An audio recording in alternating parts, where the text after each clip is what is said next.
देख रहे हैं हल्ला बोल टीवी। मैं हूं अली। एनडीए में सीट शेयरिंग बिखरता जा रहा है। उपेंद्र कुशवाहा ने कहा एनडीए में कुछ भी ठीक नहीं है। क्या है पूरा मामला, इस पर ज़्यादा जानकारी देने के लिए हमारे साथ हैं हल्ला बोल टीवी के संपादक दीपक शर्मा। उनकी बातों को थोड़ा आपने घुमा दिया है। उन्होंने कहा कि सब कुछ ठीक नहीं है, आपने उसको और आग लगा दी। आपने कह दिया कि कुछ भी ठीक नहीं है। उपेंद्र कुशवाहा ने कहा कि एनडीए में सब कुछ ठीक नहीं है। उपेंद्र कुशवाहा चले गए हैं दिल्ली में उनकी मीटिंग होनी थी आज अमित शाह से। नित्यानंद राय, केंद्रीय गृह राज्य मंत्री नित्यानंद राय के साथ दिल्ली गए हैं उपेंद्र कुशवाहा और सीधे एयरपोर्ट से अमित शाह के घर जा रहे थे उनसे मिलने। अचानक रास्ते से लौट गए, उन्हें फ़ोन आया कि अमित शाह अभी मौजूद नहीं है घर पे, मीटिंग बाद में होगी। अब अमित शाह और उपेंद्र कुशवाहा की मीटिंग में क्या कुछ निकल कर आता है और क्यों उपेंद्र कुशवाहा कह रहे हैं कि एनडीए में सब कुछ ठीक नहीं है, क्या ठीक नहीं है? क्या उपेंद्र कुशवाहा की बातें नहीं मानी गई तो उपेंद्र कुशवाहा बागी हो जाएंगे? क्या उपेंद्र कुशवाहा छोड़ देंगे एनडीए? क्या उपेंद्र कुशवाहा के दिमाग में कोई और समीकरण चल रहा है? कई सारे सवाल उठ गए हैं उपेंद्र कुशवाहा के इस ऐलान के बाद कि एनडीए में सब कुछ ठीक नहीं है। अब एयरपोर्ट से दिल्ली, पटना से नित्यानंद राय, केंद्रीय गृह राज्य मंत्री नित्यानंद राय के साथ पहुंचे उपेंद्र कुशवाहा दिल्ली। एयरपोर्ट से सीधे जा रहे थे केंद्रीय गृह मंत्री अमित शाह के आवास पर, लेकिन उन्हें बीच रास्ते से लौटना पड़ा क्योंकि फ़ोन आ गया कि अमित शाह आवास पर नहीं है। बाद में कुशवाहा को कहा गया कि आपको फ़ोन कर जानकारी दी जाएगी और तब आपकी मीटिंग कराई जाएगी केंद्रीय गृह मंत्री अमित शाह से। कुशवाहा की नाराज़गी की सबसे बड़ी वजह महुआ विधानसभा है। महुआ विधानसभा चिराग पासवान के खाते में, यानी लोजपा रामविलास पार्टी के खाते में गई है और इसे लेकर उपेंद्र कुशवाहा नाराज हैं।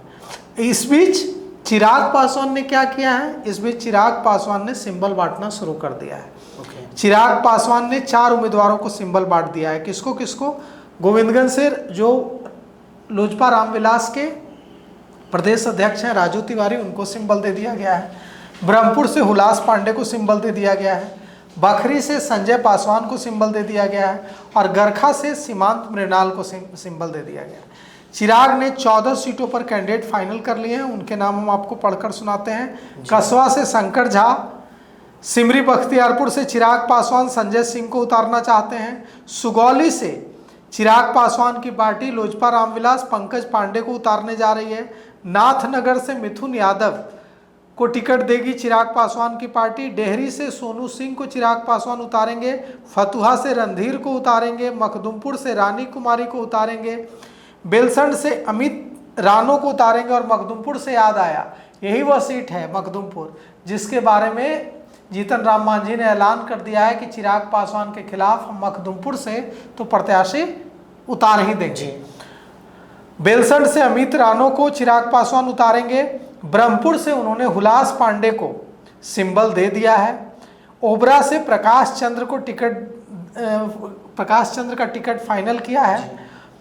बखरी से संजय पासवान का टिकट फाइनल किया है चिराग पासवान ने। साहेबपुर कमाल से सुरेंद्र विवेक का टिकट फाइनल किया और गरखा से सीमांत मृणाल और गोविंदगंज से अपने प्रदेश अध्यक्ष राजू तिवारी का टिकट फाइनल किया है।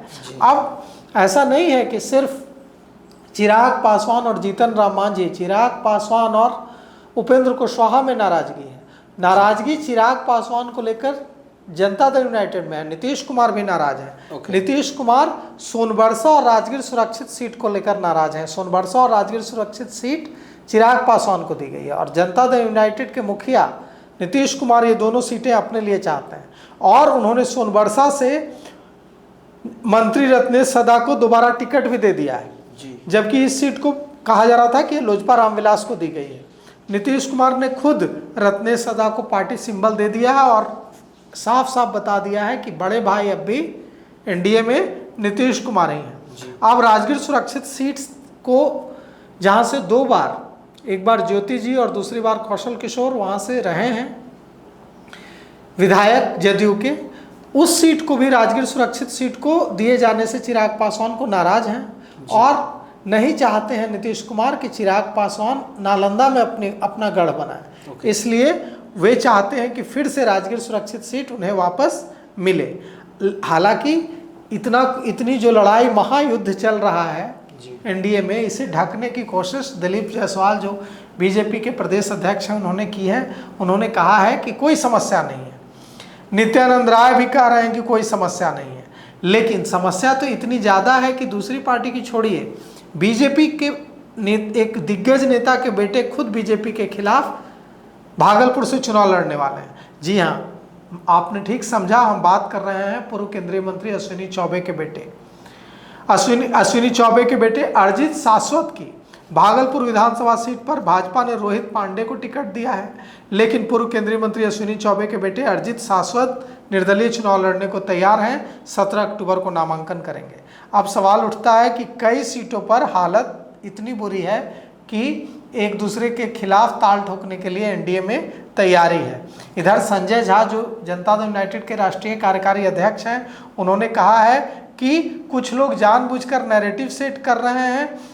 कुछ का कहना है कि नीतीश कुमार एक्टिव हो गए हैं, लेकिन नीतीश कुमार एक्टिव कब नहीं थे। हर एक चीज़ पर नीतीश कुमार नज़र बनाए हुए हैं और जो नैरेटिव सेट कर रहे हैं उन्हें चुनाव का रिजल्ट जवाब देगा। तो किस हद तक गहमा गहमी चल रही है, किस हद तक दाव पेच चल रहा है एनडीए में, इसकी जानकारी हमने आपको दी। और गरखा सीट से सीमांत मृणाल को दे दिया है सिंबल, चिराग पासवान ने हुलास पांडे को सिंबल दे दिया है ब्रह्मपुर से, और अपने भांजे को भी सिंबल दिया है चिराग पासवान ने, प्रिंस को। अब सवाल यह उठता है कि जब सिंबल दे ही दिया है तो अब क्या कोई रास्ता निकलेगा? तो उन्हीं सीटों पर सिंबल दिया है जहां कोई विवाद नहीं था, उन सीटों पर सिंबल नहीं दिया है जहां खींचतान चल रही है। तो हो सकता है आज शाम तक स्थिति स्पष्ट हो जाए। तो सुना आपने, इस पूरे मामले पर आपकी क्या राय है? अपनी राय कमेंट सेक्शन में ज़रूर दें। तो फिलहाल इस पेशकश में इतना ही। आगे की खबरों के लिए देखते रहिए हल्ला बोल टीवी। धन्यवाद।